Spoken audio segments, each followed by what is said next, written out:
All right. All right. Okay.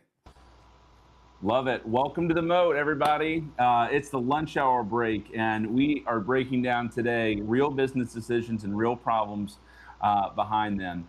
And also, I'm Sam Robinson. And I'm Kyle Harbaugh.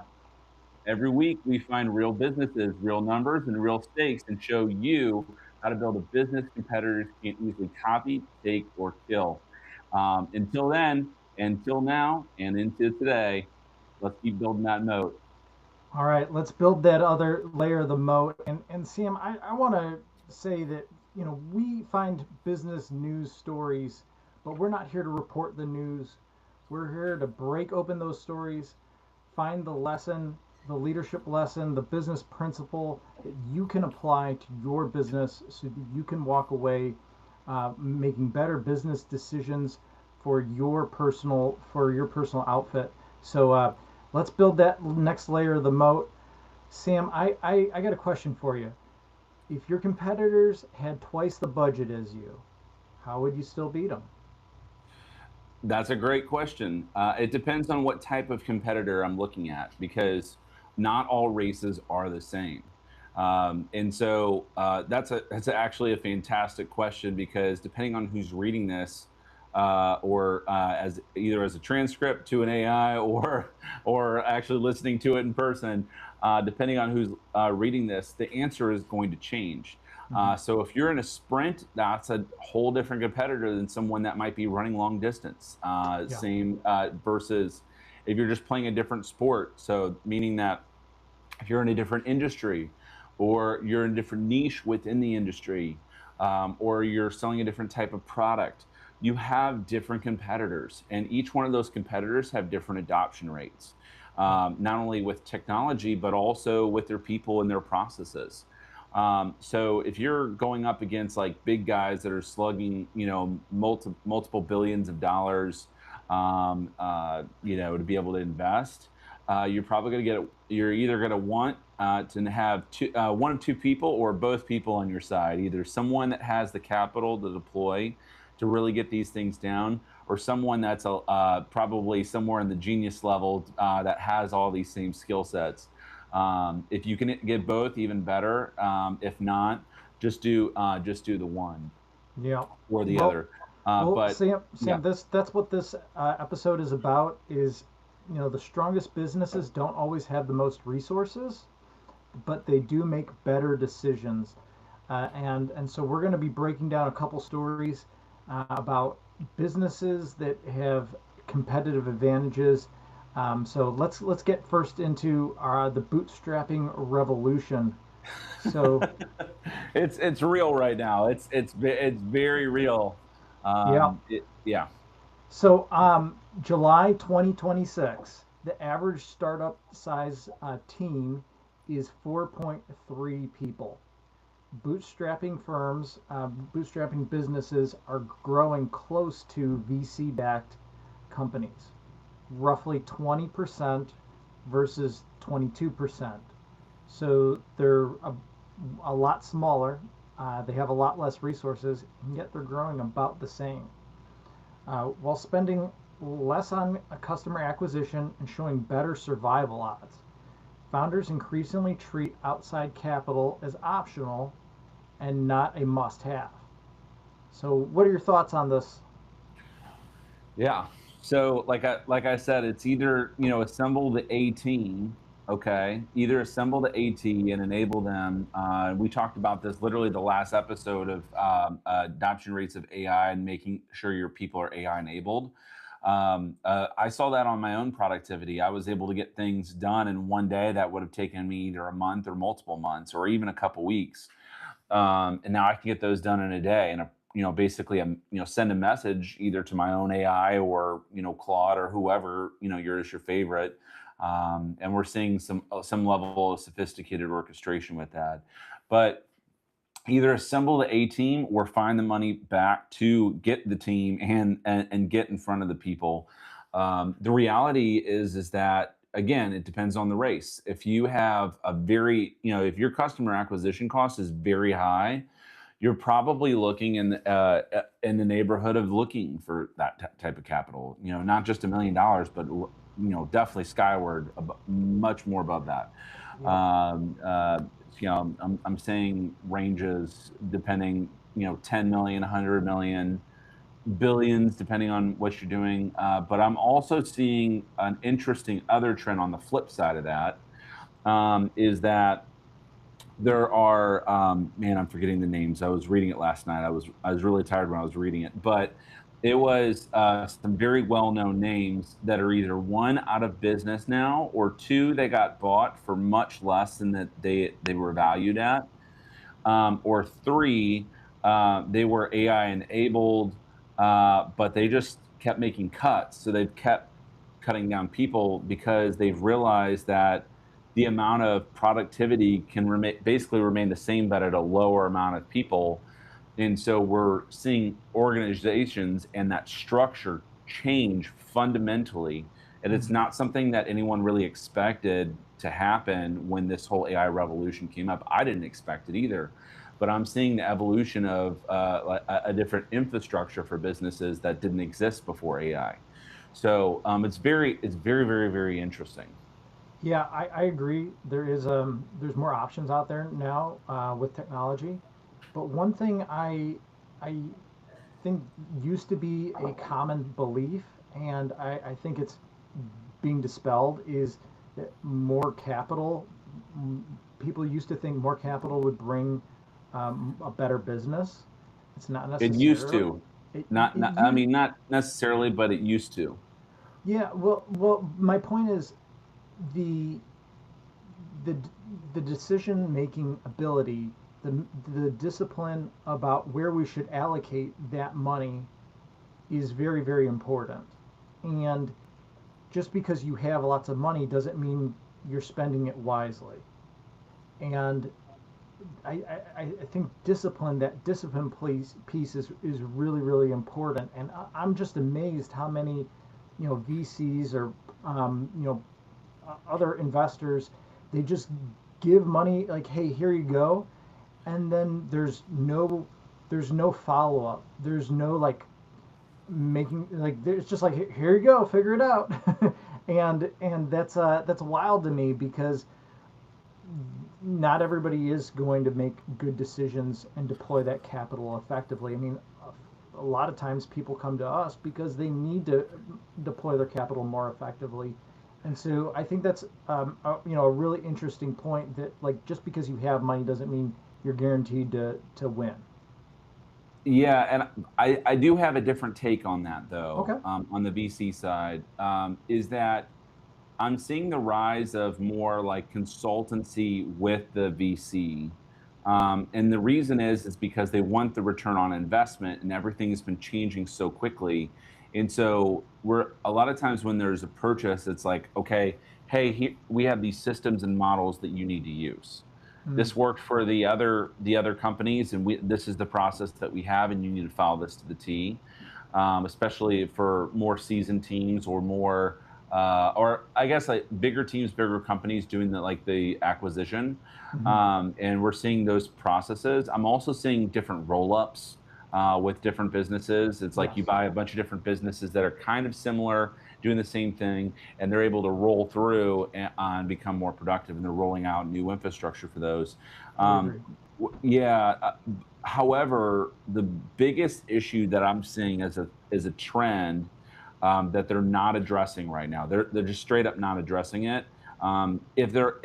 If you do know somebody that is addressing this, please share that in the commentary. So if you see this video, you know someone that is able to do what I'm talking about. Please drop them in the commentary and share it with them. I would love to hear from them. But one of the so going on to the biggest issue. So the biggest issue that I'm seeing in these roll-ups is systems that are a square peg in a round hole. Mm-hmm. I'm not talking Or about like, hey, let's just throw a consultancy and their systems are proven over and over again. It'd be great. I'm not necessarily talking about revenue, but I'm talking about enablement, systems infrastructure, restructuring organization, and a lot of the tradition. I'm seeing them using a lot of the traditional methods. There doesn't. don't get me wrong, the traditional methods for infrastructure for these businesses can work.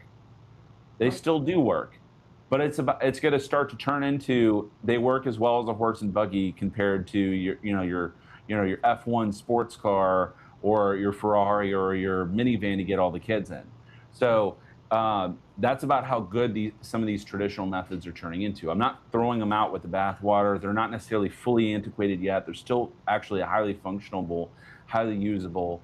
I'm not saying Lean Six Sigma and Six Sigma and those operations and processes are going to waste, but the amount of attention and importance that come from those are being delegated elsewhere. And because of the amount of attention that's being shifted, the traditional models are not being able to stand up to the litmus test for the internal infrastructure, especially when with these new venture capitalists. So if you know somebody that has a very unique approach outside of ours, of course, share with them. Would love to connect with them on that, but I'm just not seeing it outside of this.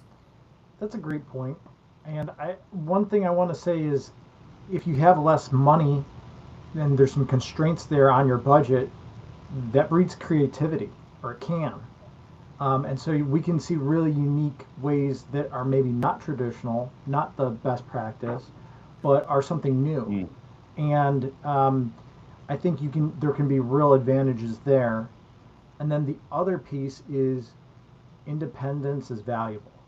I mean, we talk about it, that's why we haven't raised any capital is the business that controls the cash controls their cash, controls their future. And we want to go a very specific place, and we don't want to muddy those waters by bringing other people in, bring them into our organization. Well, and it, if you bring someone from the VC side, so you bring in your capital, they're expecting a return on their investment for the thing that you sold them on.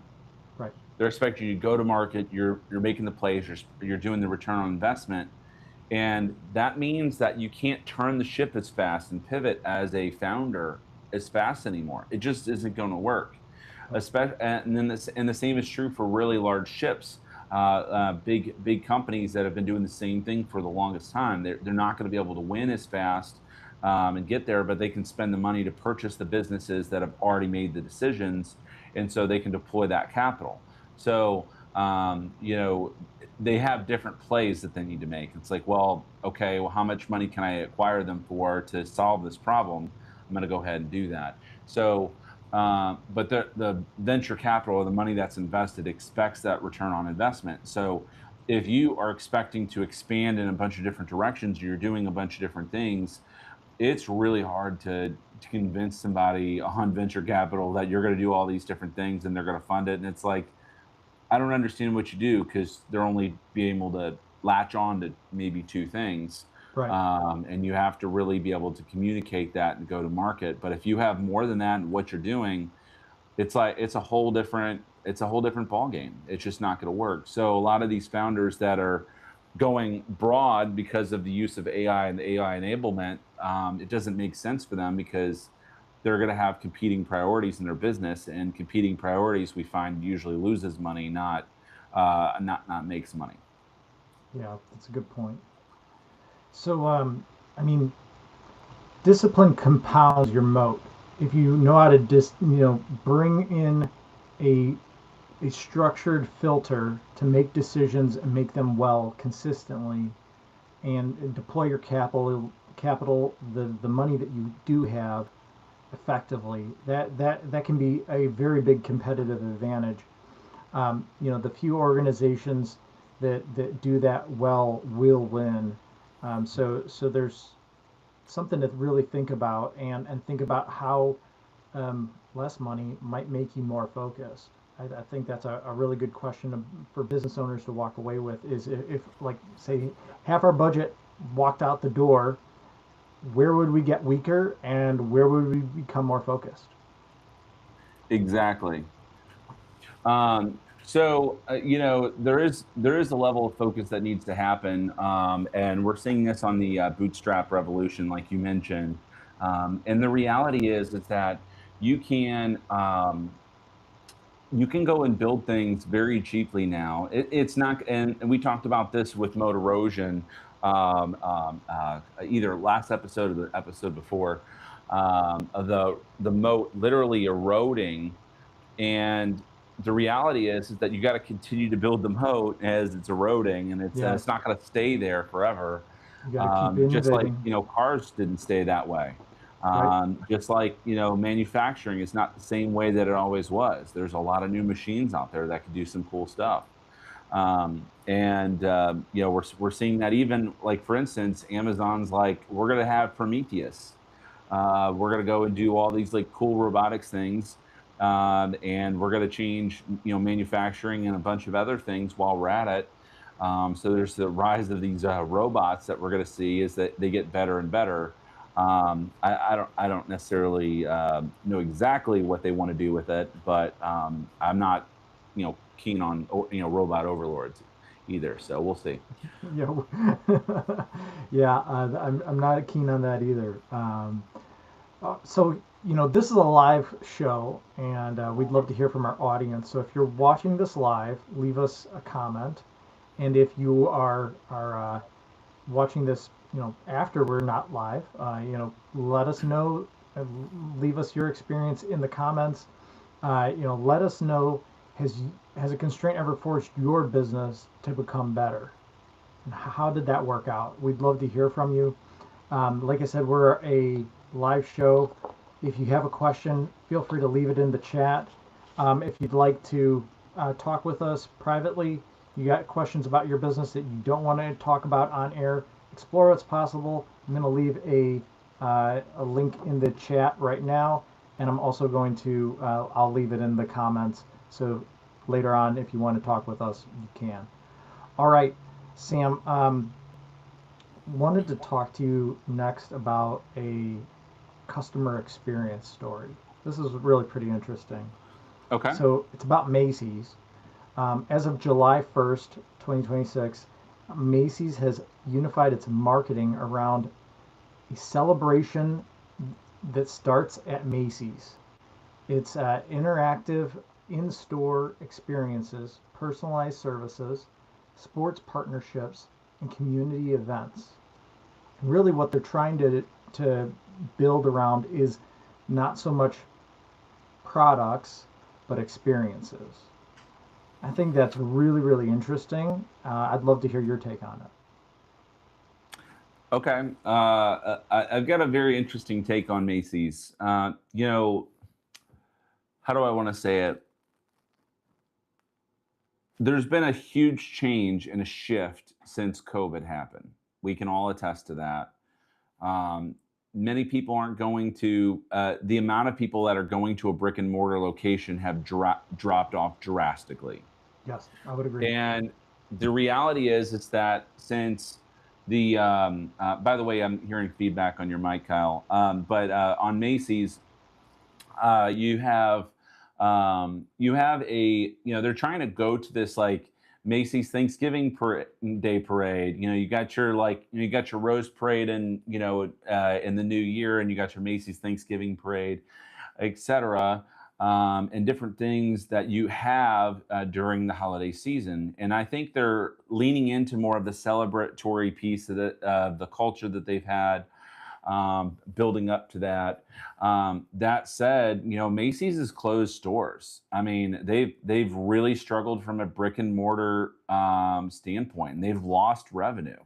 I think they could learn a few lessons from our Starbucks versus the what was the other coffee brand that we talked about yesterday? You're on mute. I can't hear you. Nope, still can't hear you. But yeah, it was this blue coffee brand, and they came to the United States. They had this great product, but the big thing that I've noticed is that there's two rises to. Yeah, I can hear you again with a lot of feedback, but there's two big pieces here that Macy's could lean into, either quick, fast and cheap, like, hey, let me get my Amazon app or my Macy's app and make purchases, and they can deliver it to me. Maybe they partner with Amazon and making sure all these brands, but it's under the Macy's banner, where they can digitize it so people can get the things that they want with a fit guarantee. I know that they do some things like that, especially in shipping, and we're seeing a lot more like that. But I think having a brick and mortar location as large as they do at a mall, at malls. I mean, there's some locations that I'm sure that are disjointed. I don't know, but most of the ones that I do know, or all the ones I do know, are part of like a mall or something else. Um, and so, which is treated kind of like a car dealership model almost, where they're all grouped together.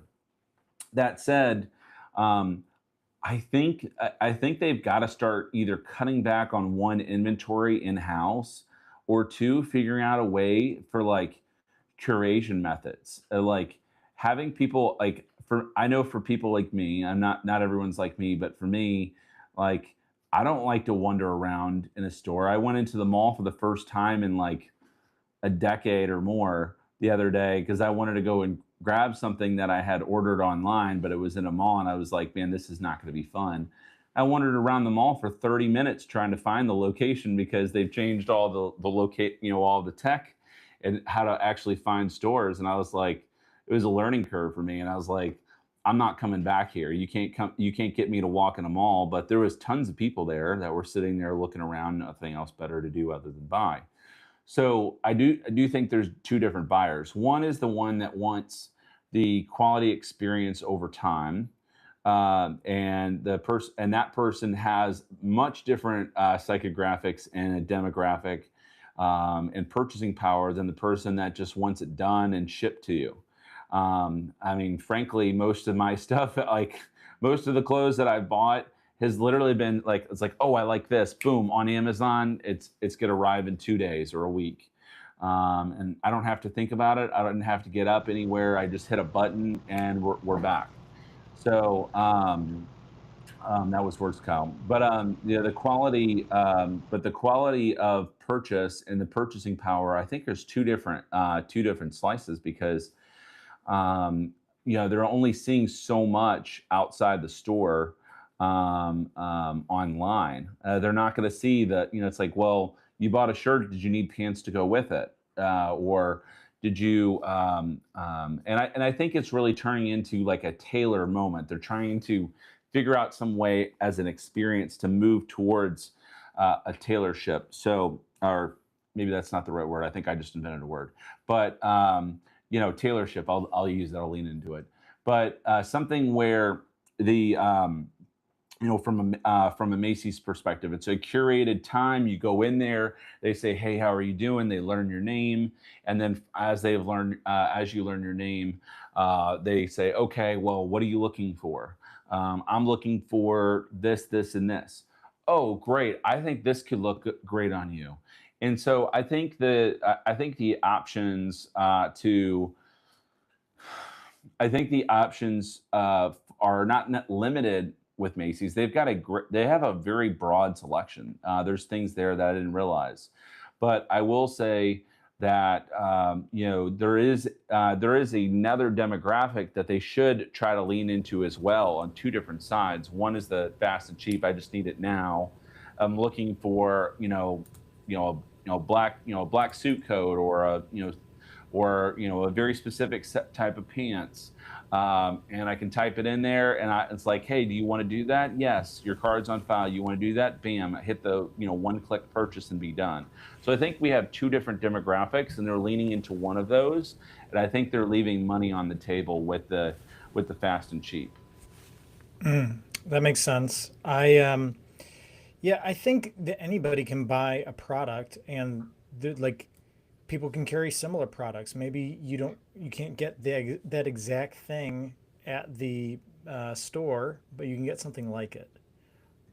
Correct. Whereas an experience is memorable, an experience is harder to replicate, and so um, that's that, if done correctly, could really be a moat. can really be an opportunity to build something unique that people remember you by, to really help you stand out and be differentiated. And they might need the thing that they came to buy, but they keep coming back. They're fiercely loyal because of how you make them feel. I think that that's a really interesting point. And we're talking about a physical products business right now with Macy's, but I think there's plenty of opportunities in a service business to have that as well. So really ask yourself, what are your clients experience? What do they experience before, during, and after they interact with your brand? And then, how can you craft that to be a better experience, to be a more memorable experience, to serve them better? So there's a lot of different things to apply here. Yeah, I'm going to give you a few examples here on a service-based business of like what not to do on a curated piece. I think this would be, I think there's a few things that you don't want to have necessarily as a curation, but it needs to be fast and affordable. But also there could be a few additional add-ons. So if let's say for instance, I own a plumbing business. I'm gonna, I've got all my guys there. They can, no one could, flush a toilet, for instance, and it's like we got to drain it all out. We can't figure out what's going on. And it's a very dirty job. I don't want to be like, all right, well, how do you want your plumbing tailored? I'm not going to say that. Be like, it's like I just want it to work. Like I want to get it Right. out of here. Like get the waste Right. out of here. Right. Your customers are gonna be upset at you of like taking all this extra time to like for your curated plumbing experience. It's not gonna work. Right. But if I came in and said, look, we're gonna do I have no idea if this exists or not.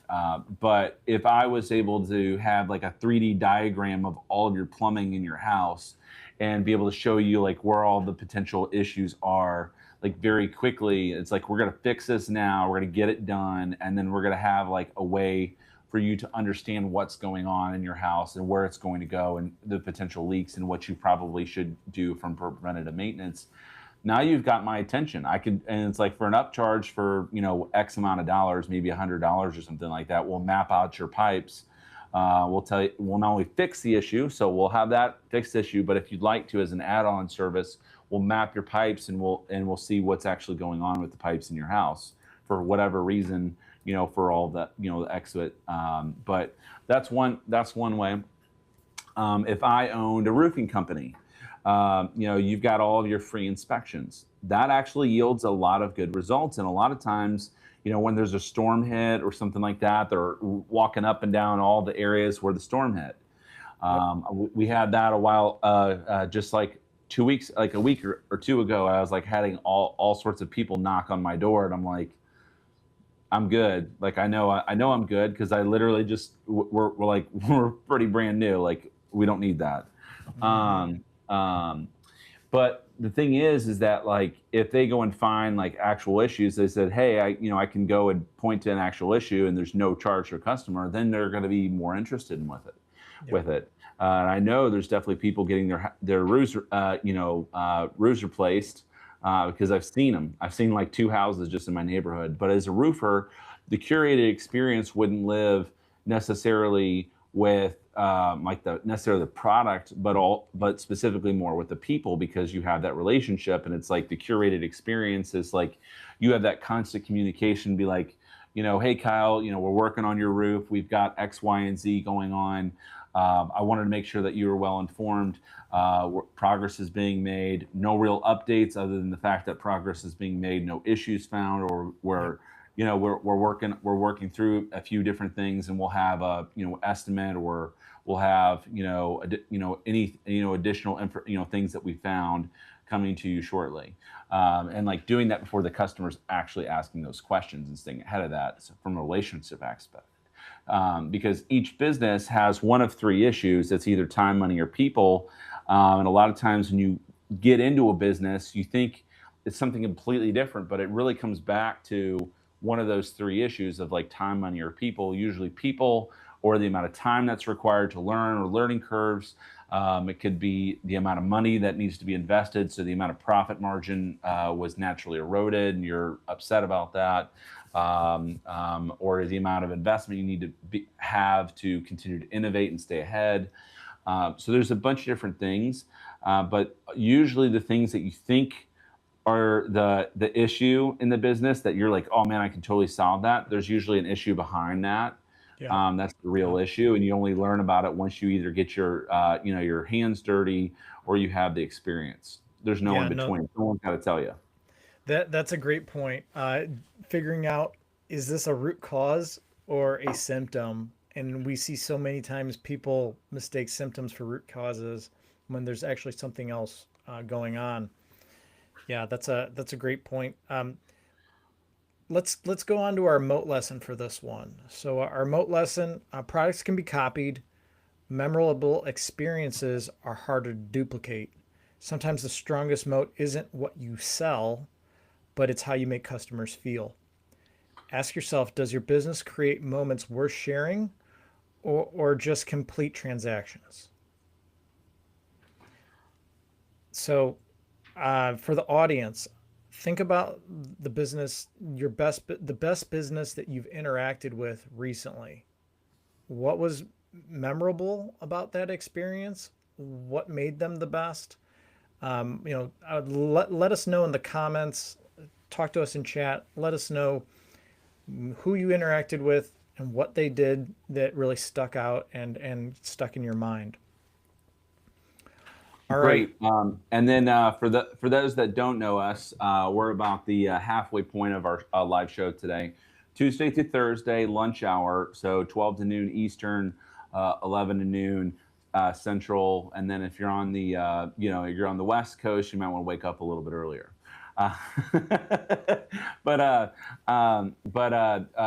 Like, subscribe. Would love for you to share. Again, light the chat up, share with a friend.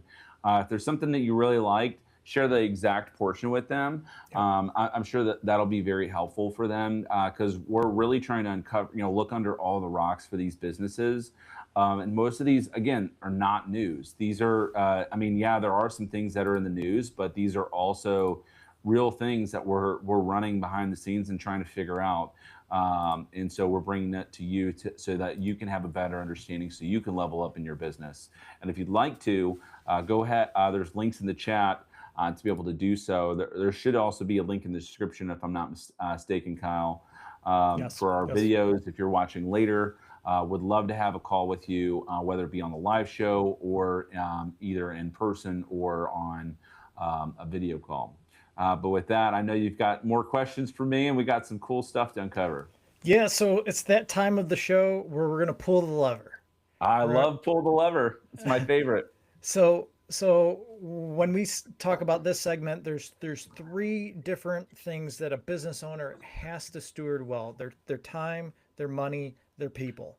You have to be able to manage those well, and each of those issues that we just talked about, those two stories, have components of time, money, and people.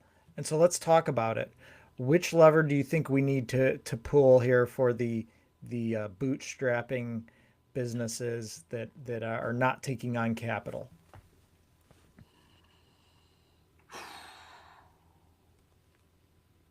That's the answer is depends on what race that you're in. Yeah, that's a good point. Just like I mentioned before, because it's like, if I know I'm going up against the big guys, I've got to be very innovative. I've got to pivot, and really where the ideas live to be able to pivot and win is in your people. It is not intuitive. You would think that you'd have to spend more money or spend more time to get things done with more people, and that's not the case, unfortunately. Having a small curated group of people to be able to do extraordinary things is going to win every time. I've seen that from small teams outpacing the larger behemoths, because although they have more power, you can run as fast as you can and pivot around them 10 times over before they're even going to be able to touch you. So let's say, for instance, I'll just say it like this, okay? as an example. Open, there was Open Claw. Okay, there was the our Claude. Open. Basically it was off of Claude. Claude Anthropic, and then they changed the name, and then sold for a good amount of money. And it was really interesting to see in that case, because they were able to pivot so quickly. Like a large business would take multiple months to be able to get there. So there's no real way for them to be able to. There's no real way for the bigger guys to be able to pivot. They've just got to purchase. And so, because they were able to pivot and get around that, it's like the cease and desist letter came. It's like, hey, you have this issue. It's like, okay, cool. We'll just change the name. Boom, done. Send the news article out. People are still downloading and using like it and seeing the updates, and they were able to pivot very quickly. And so I think that's a great, between like literally just a guy, putting something together, and it's like, hey, I'm going to use Claude Code to go and build this, and then I'm going to go have it basically similar, and then they're going to send me a cease and desist letter, and I'm going to keep building. It's like it's very surreal. I agree with you. You make a really good point, but I'm going to say it's a money aspect, and here's why. Not because money is scarce, but there requires a discipline around how you deploy that money, how you use it, where do you focus it, because you only have so much time, attention, money to go around. You can't fix everything, and depending on who you talk to, there's 100 different ways to scale your business, to gain an advantage. But which one actually makes the most sense for you, your particular market, and the client you serve? And I think that's one of the things you brought up that you triggered in my mind as we were talking, is it really is dependent on the client you're serving and who's already serving them. And if your competitors are these big guys, you have to be able to out innovate them, because you might not be able to outspend them in terms of customer acquisition. You cannot outspend a big guy unless you have big VC money behind you. Right. But I like that point you make, Kyle, because you only have so many shots in the clip. And if you only, or if I'm using another term, like you're basically at a buzzer beater. Like maybe you get 2 shots off, and that's the end of the game. Right. And those are your only shots. You really got to pay attention to what you're doing and how you're doing it. And so I would, I still think it's a function of your people, because your people have to be the one taking the shot, and they have to be the right tools behind it. But Right. in the same respect, if it's a different race, you only have so many shots in the clip. You got to be able to take something that is truly valuable, because if I have to spend I only have, let's say I have, $5,000 to spend. I can spend it here, or I can spend it here, and I don't know which one's going to go. And be able to make it, I've really got to decide, I can't just split it half and half, because that's not going to get me anywhere. And so that you get these choices as an owner, especially on a smaller level like that, okay, which one do I go with? Choice A or B, or do I just fold and call it a day and take it home? I've seen that plenty of times before. Yeah, no, that's a great point, Sam. I really like that. Okay, let's move on to the other story, the second one, the Retailtainment. Do you think it's a time, money, or people issue? So if it's going to be Retailtainment and it's going to be a curated piece, shoot, I have the example. I forget the name of the company. What was the fashion company that we talked about last week, where they take Hermes. We were talking about Hermes. Was it Hermes? Yeah, it was Hermes. Yeah, yeah, Yeah, and yeah, I think yeah. that's a really cool story. Yeah. Yeah, it's a really cool story. For those that don't know, you can look back. It was last week. They were talking about that. They brought them back in. And they say, okay, this is the bag that you get. I do think Macy's could learn from that as well. But so I do think it's a function of time. And the reason I say time is because if they are going with a different strategy, you only have 2 demographics of people they've kind of played the middle for a very long time, and both demographics of people have now split in different directions, from the traditional model to where we are today. And so I see them going towards the other one, because the luxury brands and things like that, and the curate, having it curated, I definitely think could be helpful for Macy's, but they're really too big to be able to do that. They've really got to scale down the size of their stores to like less than a tenth, maybe a 20th of the size that they currently are.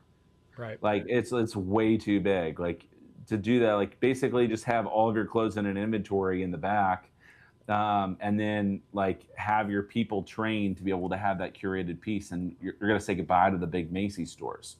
Right. If you're really going to have that. So unless they do both demographics, I think it's really a matter of time, until they're either closing up shop, or they're going that way and they've downsized enough. So it's going to be a function of time, understanding who that persona is, that avatar, if you will. So I think it's a function of time. I think that's a real time problem for them. This is so interesting. I disagree. Okay. So, I think it's people. I think it's a people issue. Like, because they're trying to create these experiences. Experiences must involve people, and so I think that they have to um, rely on really good people, people connecting with these people that are coming into the store, creating these unique experiences, these memorable experiences.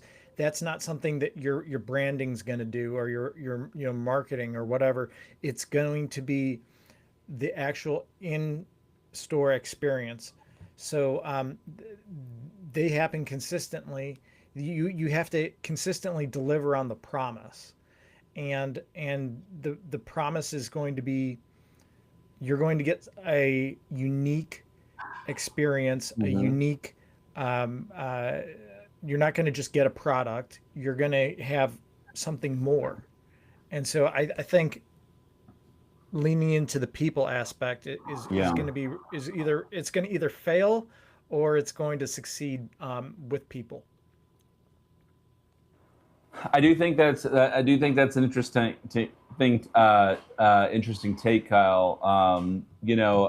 I also agree to disagree, on that, and I think that's healthy though, because I do think there's a few different components, and it's a tangled ball of yarn really for Mm-hmm. Macy's, because they like if they had the leadership and they had the people, they would have been able to figure it out by now. Yeah, So from the outside looking in, you can say it's a lot of different things, but it's like you almost have to have a post-mortem report of like, hey, why did the business die, to I really agree. understand what's going on, Yeah, and at a specific point in time to be able to analyze it with forensics.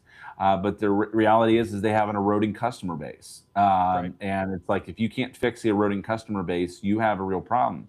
And so these are just tactics, that they're really running at. So you could say it's a people problem, you could say it's a money problem, you could say it's a time problem, but they've got an eroding customer base, and if they can't address that, it's gone. Yeah, no, that's a great point, and time is going to tell what happens here, and if this tactic works for them or not. Because, like you said, we're not going to know till this is something new, and I like the idea. I think it has real potential. At the same time, Macy's has made poor decisions in the past. I'm thinking about when they acquired Sears. So Sears, was a Chicago brand. They were very, very well known, and then um, uh, they always like they had certain rhythms, certain things they did in their Sears stores. Hmm. Sears Roebuck always had these big window displays for Christmas. I remember as a child always going down to see the windows downtown at the big Sears store, and then they got bought out by Macy's, and there's like they did away with all that, and they got rid of all the branding that was very well established, 100 years old, Yep. and they got away from it. And I think that was a real smack in the face, honestly, to that customer base. And I know a lot of people who were like, yeah, I'm not going to any, they felt no connection to the brand any longer. And so we'll see where things go. But we've seen poor decisions on the side of Macy's before, and time will tell if this one is a good one or a Yeah. bad one. And I'm going to project for a quick second, if you let me. Yeah, let's go. Okay. Okay. All right. So let's say, for instance, I'm in Macy's shoes right now. I'm a well-known name. Okay. Hmm. And I'm realizing that my customer base is eroding. How do I get my customer base back? Where have they gone? Who is purchasing what? Oh wait, we have different brands going and purchasing things, and I have dry powder. Do I spend it on my brand, or do I just go and acquire? And I think where Macy's is right now, so this is just me projecting, is that where Macy's is, and if you have the cash, I would just go and start purchasing those brand. I would just be the brand name, close all the stores, just use the cash from like the main curated things, keep the Macy's name, and maybe your one flagship store for Right. being fun. But like you got to like I would just go and purchase the fashion models and say, look, I've got the cash. I'm gonna make the spend on here. I know how it was done, and each one has a different demographic. I have the people to do it, and we're gonna go and spend some time and intentionality to make these things happen for these different brands. Mm. They're especially if they were carrying a bunch of different brands in, and and those brands are selling elsewhere. Why not just buy the brand? I think they're big enough and they have the dry powder to be able to do that and justify that for the return on investment. And I'm just not seeing Macy's do moves like that. They're trying to be, contained. That's a really, really interesting idea, and I like it. Because, like you said, those other brands clearly have traction. They have a loyal customer base. Why Correct. not just capitalize and kind of co-opt that for yourself? So, really, really interesting. I'm glad you thought of that. All right.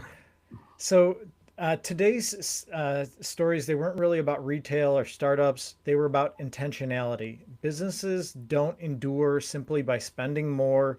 They think about carefully where to invest. They make better business decisions, and those better business decisions lead to better businesses. So if this has caused any kind of ideas for you, we'd love to hear about them. Leave them in the chat. Leave them in a comment. If this is something that has made you rethink the way you're looking at your business, that was the whole goal. That's why we're here. That's what we're talking about. If you'd like to speak with us, if you'd like to have a conversation and explore what might be possible with your particular business, we'd love to have a conversation. Sam, why don't you sign us off? All right. I don't have a pen, but no, I'm kidding. For those, and again, for those who are listening, please like, subscribe. Would love to have you. If you didn't get the chance to call in or message us, or just go ahead and book a call. Would love to talk with you, free of charge. Other than that, keep building your moat. Continue to build. These are real businesses with real stakes, real people, and real problems. So our goal is to make businesses easily defensible, a moat that you can protect, so people can't copy, take, or kill your business. So until then, keep building your moat. Appreciate y'all.